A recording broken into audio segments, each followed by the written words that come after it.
Inner Sanctum Mysteries.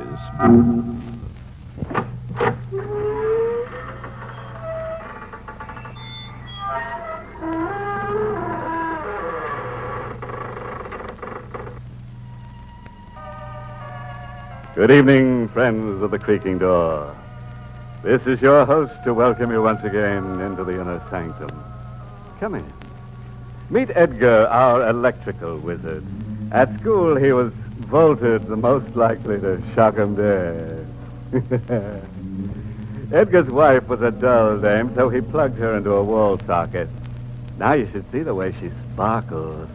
Yes, sir. Now she's the light of the party.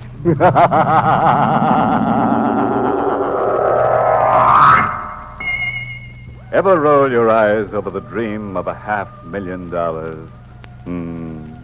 You did. Careful, friend, or that dream will become a nightmare.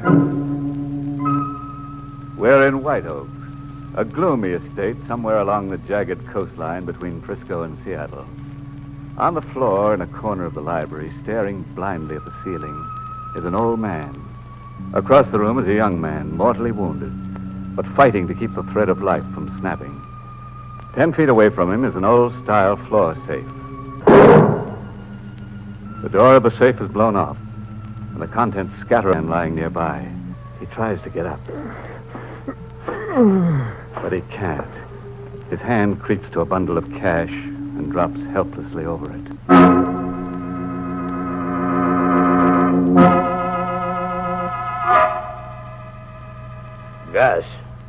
Gus Miller. Yeah? Open your eyes. Come on, son. Show fight. Don't cash in yet. Who are you? Sheriff Ben Lomax, Gus. Gus? How'd you know my name? Went through your bags. You've been masquerading as Tom Reed. Yeah. Where am I? In the county hospital. You take a lot of killing, but next stop is the county morgue. Hooray for me. You wouldn't be busting with curiosity about me, Sheriff. You wouldn't be busting to talk, son. Guess I am, if you'll listen. That's what I'm here for. Gus Miller's my name. Check back on my pedigree and you'll find I've been a number more than I've been Gus Miller. As a kid, I went right out of an orphan's home into the big jail at San Quentin. Number 562317 was my name for 10 years. 562317. Every night before turning in, I swore that 562317 was how many bucks it would cost society to square accounts with me. Go on. I was a day out of the clink, laying around the Frisco docks, wondering where I could hustle a buck. Big liner just come in out of the Pacific fog. One of those swank pleasure liners. I watched the passengers getting off. All dressed to kill, without a care in the world. Among them was Tom Reed, tricked out in a white sailing suit. My eyes kept wandering over them. The thought kept jabbing at me that here was a guy I could be if I played my cards right. We're about the same age and build, average-looking guys, except that Reed was a little pale around the gills. All Reed had on me was a bankroll. A U-Drive-It car rolled up, and Reed went to it. I went after him. What scheme I had in mind, I'm not clear on anymore. Yes, is there something you want? Hey, driving north? Looking for a ride, are you? Yeah, looking to get a hitch. Okay, hop in.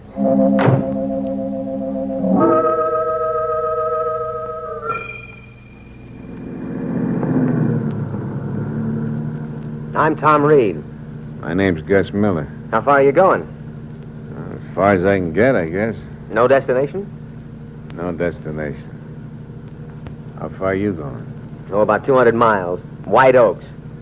Ever hear of White Oaks? No, never did. The show place of the Pacific Coast. I'm the last of the Reeds of White Oaks. You bragging or crying? Both, maybe. Why are you so tough? You're too rich for my blood, maybe. I suppose there is something indecent about too much money at that. Have you got too much money? $500,000 in 3 days. Why in 3 days? My inheritance comes due then. That's why I'm back in the States. How do you collect $500,000? There's a bank teller piling up in gold pieces in front of you? No.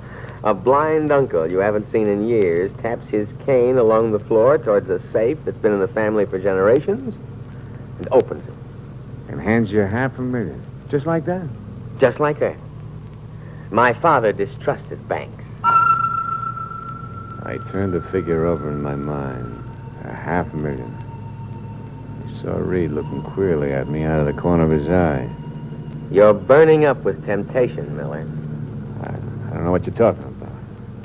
Pose as me for 3 days, then go off with all that money. Uncle Walter will never detect the masquerade. He's blind, and you're a pretty good faker. That's what you're telling yourself, aren't you? I know. Where are you all the time I'm posing? Dead somewhere. You've murdered me. If I had any idea like that for a minute, Reed's openness put the kibosh on it. We chewed up about 100 miles when I caught that funny look crossing Reed's face again. I watched the hand clap over his heart. Reed seemed to sag, and the car began to circle wildly. I grabbed the wheel in the nick of time. I pulled to the side and shut the motor. What's hit you, Reed? My heart. How bad is it? The Honolulu doctor gave it a year.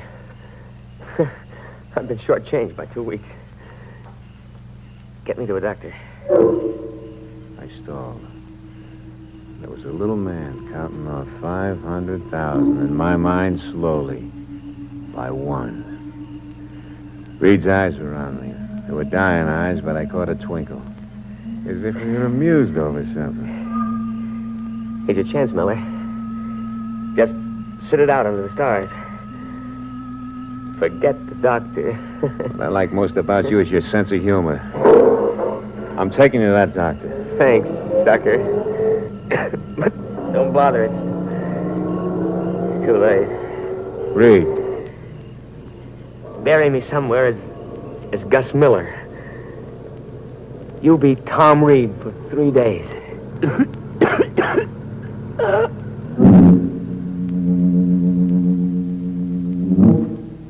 It was too late to play Boy Scout and race for the doctor. Reed was the deadest man in the world.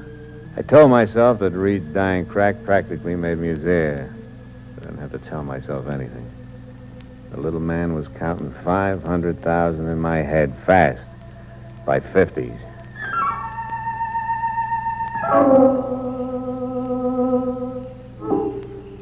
I found a natural lake about 5 miles up a side road. The region was a dead end. Not a house or a human anywhere in miles. I swapped clothes with Reed, weighed his pockets with stones, and said goodbye and let him slip.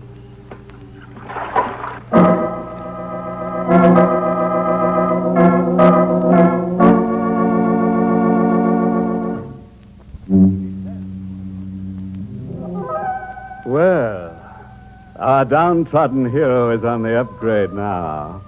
500,000 spun tulips. Nice pay just for giving a corpse a bath at a roadside lake. Guests might run into something unexpected at White Oak. Still, he's determined to try or fry. Let's see which it is, shall we? I got to White Oaks in an electric storm, with the skies giving me a 21-gun salute. The house was up on an elevation. Everything about it seemed to say, keep out. And not a soul in sight. Where was the blind uncle? Anybody home? I could hear the echo hanging in the air. Then I heard a tapping coming at me out of the shadows. His hand reach for me. I could feel my flesh crawling. Tom? Hello? Uncle Walter? Give me your hand, nephew. Sure. It's been so long since I felt the warmth of a reed hand. Your hand is perspiring. It's close in here. I've been in a rush since Frisco. Something wrong? Your voice, it's changed. For the better? It's deeper. But blame it on the Honolulu climate. It's been a long time, Uncle. Yes, it's been a long time. Margaret, your fiancée, will be here tomorrow to greet you. Margaret? She's coming tomorrow? Yes. Oh. How is Margaret? She's grown into a fine woman. She'll make you a good wife, Tom. When do the wedding bells ring out? The day you take your inheritance, as your father wished it. You and Margaret were playmates as children, and your father wanted someone close to have his money after you. This letter from Margaret came the other day. If you'd like to read it. Sure. Yeah, I'll read it in bed. Good night, nephew.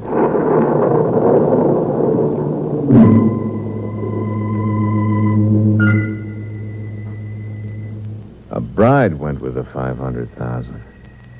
I opened her letter. I needed a line on her. I read the opening paragraph again and again until it was whispering in my brain.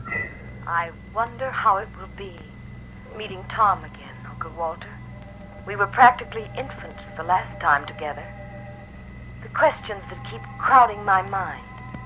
What does he look like? What does he think about? And will he like me enough? And will you like me too, dear Uncle Walter?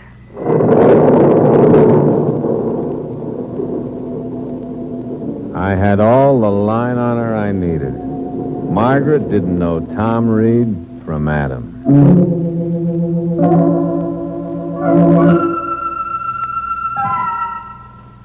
The next morning, I drove into the one-horse burg they call town. I wanted to buy a paper and some odds and ends. I left the general store when a fat little guy in a seaman's outfit who'd been hanging around inside followed me out. I started the car when he drifted over. You going to White Oaks, friend? Hey, sure. How'd you get? The car. It's the job Reed rented in Frisco yesterday. Can I ride along with you? You're going to White Oaks? Uh-huh. I'm Tom Reed's guest. Okay? Sure. Hop in.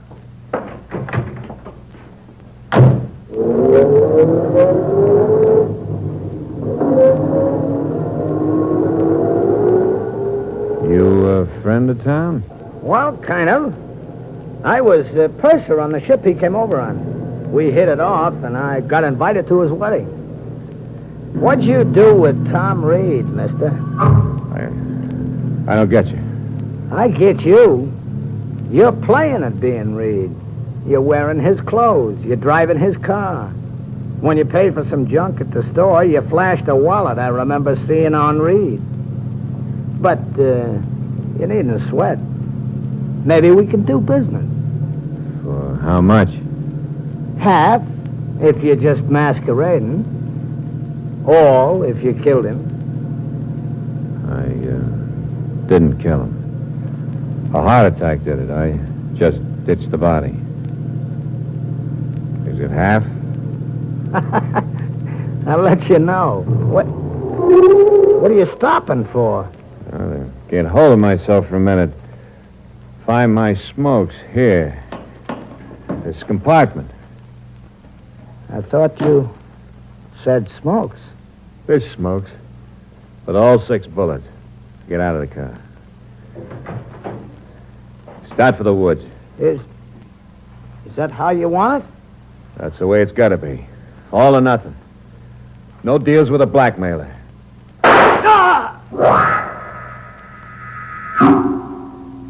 He sat down in a slow, wriggling motion, then fell over on his side into the weeds. I started to drag him through the weeds, looking for a place to hide him until I could get some tools and bury him later. And suddenly, there was an auto horn back on the road, making like crazy. Some motorist unable to get past my parked car on a narrow road. I left Trace as he was and ran to the car. It was a girl in a snappy convertible. Move over. I can't get by. Sure. Were you hunting? Hunting? Why do you ask that? I heard shooting. Why, I took pot shots at some rabbits. Any luck? No, I'm on bad shot. Too bad. Am I on the road to White Oaks? Sure. You wouldn't be Margaret. Yes. I'm Margaret. Hello. I'm Tom Reed. You're Tom Reed? Disappointed? Don't mind my staring. Aren't you going to show me the way, Tom? The way you keep staring's got my curiosity up. I'm sorry. Like she couldn't control her eyes. Keep 'em put. I followed the direction of his stare. And suddenly it hit me. Murder was written all over me. There was blood all over my clothes, from my shirt right down to my shoes. It was as if Tracy's corpse was standing beside me, telling it to the world. In those woods. You killed somebody in there. That's what those shots were. You killed Uncle Walter. Now you're talking crazy. A hobo stuck me up. I grabbed his gun and finished him. You don't believe me, huh? No. And you're not Tom Reed. You got a picture of him grown up, huh? Yes. Nice and frank and open, huh? Being that honest's gonna cost you something. Well, don't you scream or something? I'd rather do this. Stay exactly where you are. It's holding a gun in a maroon convertible. You know how to shoot it? Try me and see. Kid, I got to try you. Whether I like it or not, I gotta know. I'm shooting for a girl. My turn. Now.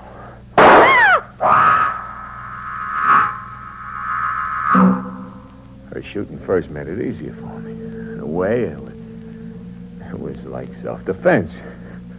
I'm still kidding myself. Funny, it was hello, goodbye. I met a girl and killed her. All in less than 5 minutes. 500,000 was coming a lot harder than I figured, all right. I was running out of time. Play now is to grab what was in the safe one way or another and lam as far from the two stiffs and the blind uncle as I could get. I got to the safe and began to work at the dials. I heard Uncle Walter tapping his way toward me. Tom? Tom? Yes, Uncle Walter. Oh, Margaret hasn't come? No, not yet. She'll be along. Give me your hand, nephew. Where is it? Here. Well, what do you do? Read palms with your fingers? Yes, nephew. There are flecks of dirt on the palm. As if you've had your hands on the ground. That's not bad. You ought to be a detective. There's an odor. Smell of blood. Let go of my hand. What's wrong, Tom? I will skip that. Now listen carefully. I got a gun in my hand, pointing right at you.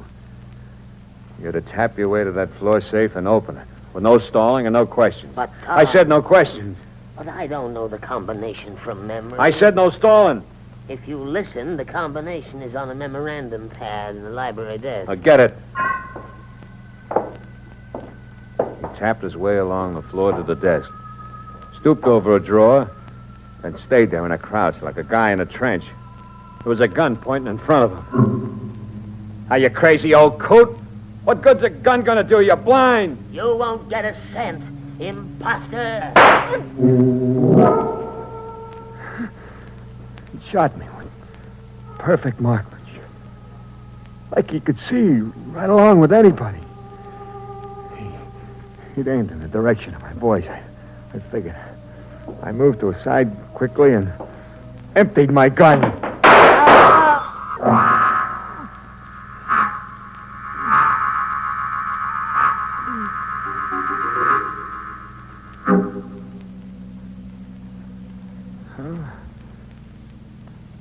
That's all of it, Sheriff. You fixed a glycerin charge in a can and blew the safe wall? It was a trick I picked up in prison. There are chemicals in the storeroom at White Oaks. Huh. The nerve of you. Still going for the money with all those bullets in here. Like you said, I don't kill easy. Well, you're tough, but the joke's on you all around. Sure, it's on me. Dying empty-handed. Oh, it's on you even more than that, son. The old man wasn't blind, and he wasn't Uncle Walter. You're kidding. No, for a fact. Like you, he was just playing along. He'd been the butler before he killed Uncle Walter. You see, he never thought Tom Reed's bad heart would allow him to take that trip from Honolulu. Well, what's funny, son? The joke was on me. All around.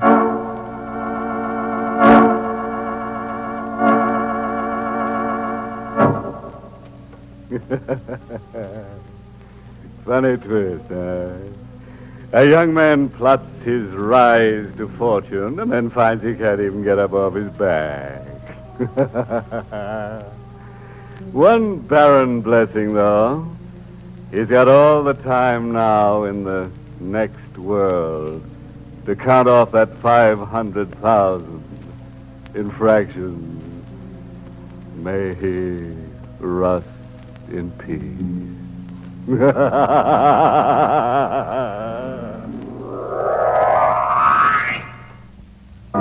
Well, friends, it's time once again to close that creaking door. Until next week at this same time, when we'll be back with a little hunk of horror. You'll be sure to listen, won't you? Until next week, then. Good night. Pleasant dreams.